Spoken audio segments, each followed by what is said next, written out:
Hi friends, this is your pal Scott Garibay, and today we're going to talk about Critical Role, campaign for Araman, and we're going to talk about Chris Stuckmann's brand new film, Shelby Oaks, and we're going to talk about obligated consumption. All right, so Chris Stuckmann, #1 movie reviewer in the world. I think he has more subscribers than anyone. He's extremely famous. His name is synonymous with movie reviews. But he sucks at it. He's a terrible, terrible, terrible movie reviewer. Oh, I don't know, Scott. How could he possibly be #1? He'll tell you, right? Like, he doesn't want to do his job, right? Like, his job is be the #1 movie reviewer in the world. But he hates it. He actually wants to be a director.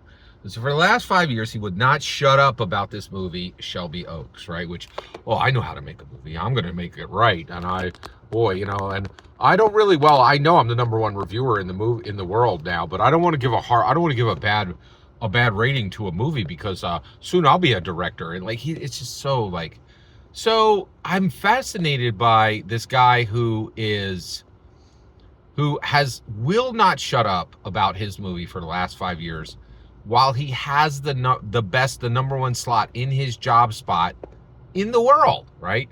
So now, finally, Shelby Oaks has arrived, right?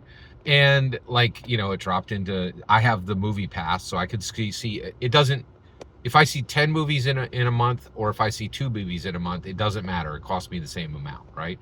So I'm going to go see this, right? And the reason why is I have to see this. Was he right? Right? And was Chris Stuckmann right? Like that, he's too big and good to just be the #1 movie reviewer in the world. That's not enough for him. That's not what he deserves. He deserves more, right? Now, I could be full of crap, right? I think he's incredibly selfish, and I think his movie's going to be junk. I haven't seen it yet. I got my ticket for tonight, right? But I'm not going to let anybody else tell me what the reality is. That's an event. That is a cultural event that's about to happen, right? And we're about to find out, was Chris Stuckmann outrageously selfish, right? Given the #1, given the #1 job slot, given the #1 movie review slot in the world, but not wanting it, right? And not really doing a good job for his fans, right? So was he outrageously selfish, or was he right? Right? And that he was too big a man, and it wasn't what he deserved. He deserved more. And we're all at the beginning of the world where there's going to be Chris Stuckmann movies, and boy, are they better than regular director movies, right? I have to see that for myself. That is a cultural event, right? I have to see that for myself. Even though I don't really like the horror genre very much. I don't like Chris Stuckmann at all, and I don't want to see this movie. I really don't want to see this movie. But I have to see this cultural event, right? And I think, and what I'm trying to explain is, this is how I watch Critical Role. I do not like Critical Role. These 4-hour games are ridiculously long.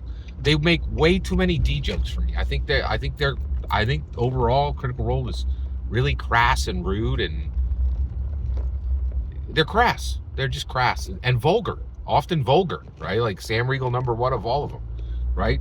They are not my cup of tea, man.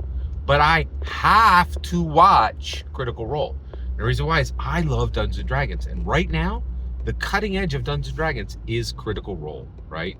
So both of these have become obligated consumption, right? Where you have to watch something you don't want to watch, right? And I'm really fascinated by this because I think this is going to grow. I think this is growing overall, where there are these cultural events, and if you're an intellectual and you want to have discussions, you have to consume this stuff, right? You don't really have a choice. Every single word you just heard in this video is my humble opinion. Nothing more, nothing less. The important part is when I get to hear your humble opinion. When you get in the comments and send your traffic, please consider subscribing, and have a fetch millennium.